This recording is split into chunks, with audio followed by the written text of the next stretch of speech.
Welcome to a Management Plus training webinar. My name is Kevin Sloan. I'm a certified electronic health record specialist and certified ophthalmic technician. Management Plus is an industry leader in EHR, and we want to provide you with the documentation tools and the skills to use these tools proficiently. Today's training webinar is titled Sign-Off Worklist. Let's get started. The Sign-Off Worklist can be accessed from the main screen of Management Plus by clicking File, Electronic Health Record, Sign-Off Worklist. Let's maximize it.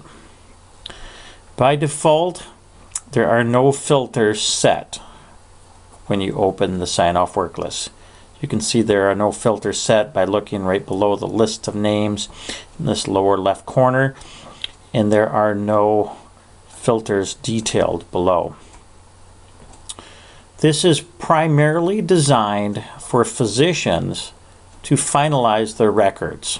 It is the physician's responsibility to sign into Management Plus and to finalize their records, usually in about 1 week after they were seen. So if today is Wednesday, then they will access the Sign-Off Worklist on Wednesday evening and finalize all of the records from last Wednesday. This helps to maintain a short list. Also allows them to remember those patients that they saw a week ago.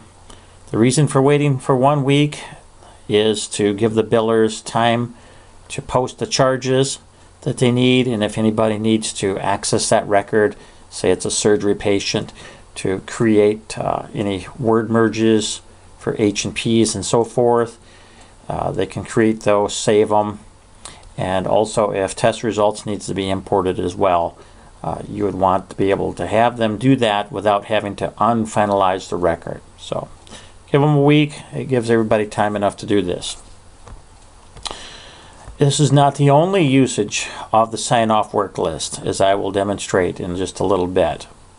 But primarily it is to put the electronic signature onto these records. So we have several physicians listed. As you can see, we have Dr. Jones, Dr. Odie, Dr. Hodges. So I am just going to imagine that I am Dr. Jones and that I have signed in as Dr. Jones. So I'm going to put my mouse cursor within this rectangular column heading of physician, and as you see, when that occurs, the filter appears, and I can select that and choose Dr. Jones. Now only the records created under Dr. Jones as the examining physician will be displayed. The list is much shorter, and you can see that we have one filter down at the bottom. To remove that filter, the quickest way is just to click this red X and to remove it, or a person could have come up and unselected that. So let's put Dr. Jones back in. Normally he would come in here and select the date of service. Let's just see how many we have for October 1st, 2015. Okay, great. All right, lots of records. They all, except for one, happen to be for Carl Aaron. There was more than likely a bunch of testing done on him on that day, since we use Carl as our test and demo patient. But let's imagine these are all different patient names. So we saw this many patients on that day, or at least have that many records.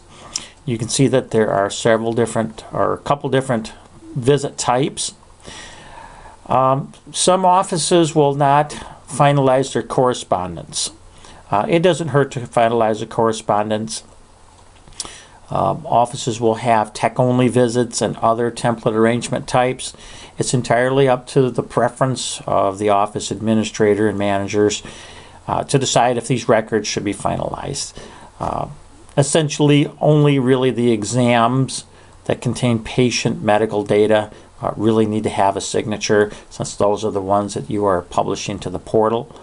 But just for the sake of this, we'll just choose the ophthalmology, and you will see that it strips out the other two.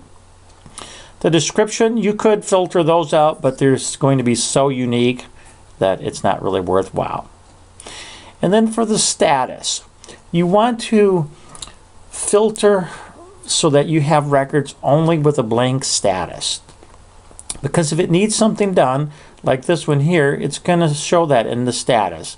So that means that something needs to be done to this record. So you don't necessarily want to finalize records that need something done. So we're going to choose the blank status. Okay.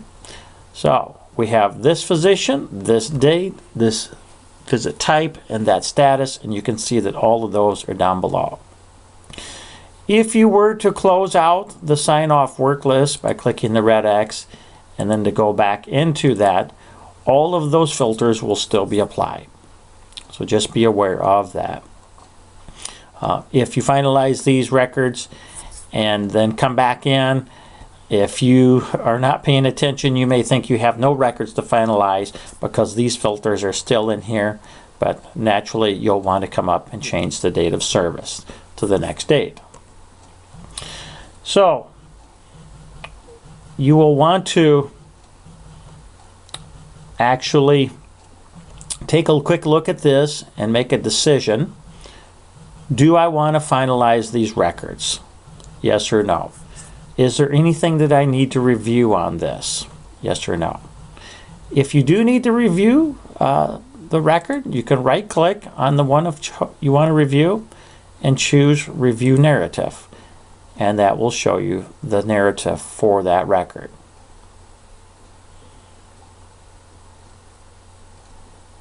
Okay, there it is. Popped it down below. The recording process is causing this to be slowed down just a little bit. Okay, if you take a look at that and say, okay, gee, that's great, no problem, the record is perfect, it's exactly what I want, no problem. But if you say, oh gee, I need to modify this record a little bit, you can right click and choose Review Record, and it will launch that record again. Okay. If you wanted to go back and see all of the patient's records for all of the dates, you could choose Open Patient and then of course access those narratives from demographics. Okay. So let's just say we did all of that. We took a look at the records that we wanted to look at via viewing the narrative. We modified any records that we decided we needed to modify by right-clicking and choosing Review Record. We've completed all of that. Now we are ready to finalize. So I'm going to select the first one, hold Shift, and then select the last one. If for some reason you still decided that, oh gee, I really don't want to finalize this one patient's record, you can hold the Control key and deselect that by just clicking it one more time. Okay, and then it would not be part of that. Otherwise, you can hold the Control key and then just come in and individually pick the records that you want to finalize.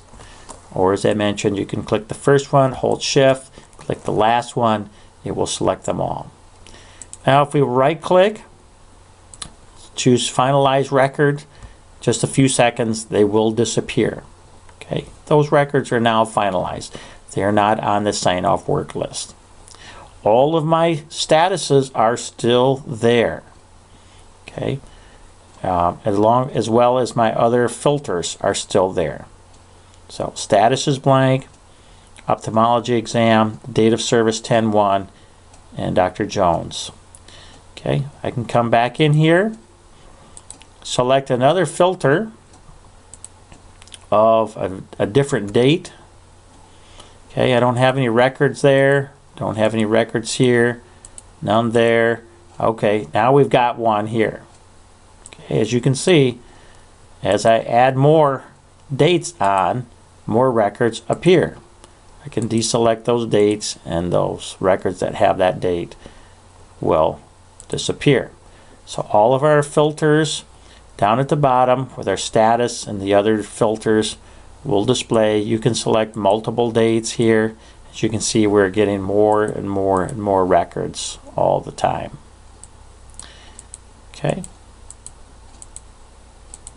So you could pick several different dates. In this case here, been a lot of these that were not finalized. Okay, so that will allow you to finalize your records very quickly, very easy. This should be in a normal scenario when you're running live and you're very good at doing your data documentation. More than likely you will not be going back in and accessing records. This could be a 30-second process at the end of each day. If you do find yourself accessing records, depending on how many, it may take you longer to get them finalized. This is the quickest and most effective way to finalize your records. Now, let's take out all the filters and go back to this and discuss some options here that can be applied to other users within the office. So if I am a technician and I have an interface set up for my equipment in the office, and that interface for some reason becomes broken for a little while, and I was not able to import my test results, or if I don't have an interface and I'm doing this just manually via several different options, I can set that record status to something that alerts me that I need to go back in and import those test results. If I don't have time to do it during the middle of the day, I can come back in at a different time or assign this task to somebody else and they can come in and do this. So they would have no filters set up down here because you'll probably want to do this for all of your physicians. You could set up a physician filter, a specific date if you wanted to, but it's nice to just have it all blank. Come over to your status and then choose Needs Test Results Imported. Now I've stripped out everything except for records that need test results imported. So we're going to open up Richard Smith. There's only one of these. Okay, so I'm going to right click, choose Review Record. This will open that record up. And if I were to go to the attachments and import those test results, or if my interface had been repaired in the meantime, I could come back into my special testing section, click the interface button of choice that applies to this patient, and it would bring in those attachment files. Once I'm done with that and completed my task, I'll come up to the status control, highlight it, press delete, do Control Q. That will save and exit. When I come back here, you can see that his name is still on this. If I right click and refresh, Richard Smith now disappear because that record no longer has the status of Needs Test Results Imported. So it does not qualify for the filters that are set up in there. This is very useful for others in the office. If the physician needs to do dictation, he can set a status of needs dictation. Let's see if we have any in here. Yes, there is one. Okay. If you are waiting for a report to come back from a specialist that you sent the patient to, you can select that, and sure enough, we have one that has that status. If you need to do further documentation, say you got behind and you weren't able to finish the record, you can select that and then quickly go in, complete your documentation, clear the status, and then it no longer has that status. It'll have a blank status. Then you can finalize it. Okay, so a very useful tool, not only just for the physician, but for other members of the office, so that they can find records very quickly and easily. Status is considered a sticky note. It means something needs to be done to this record. Again, finalization. This is the quickest and most effective way to finalize records and should only be done by the physician that examined the patient. Other staff members within the office are not supposed to be finalizing records. This is a legal document and the physician electronic signature needs to be on this. Let's go back to our test patient of Carl Aaron, and you can see that we have some records here that have been finalized. They are indicated by this green icon at the top, and you can see that it was done today and who by. And if I right click, view the narrative, and it should pop that up here in a few seconds, and go all the way to the bottom, you can see that the signature, it says finalized by the date and the time. Very easy to identify what's going on here. This completes the training session for the sign-off work list. Thank you.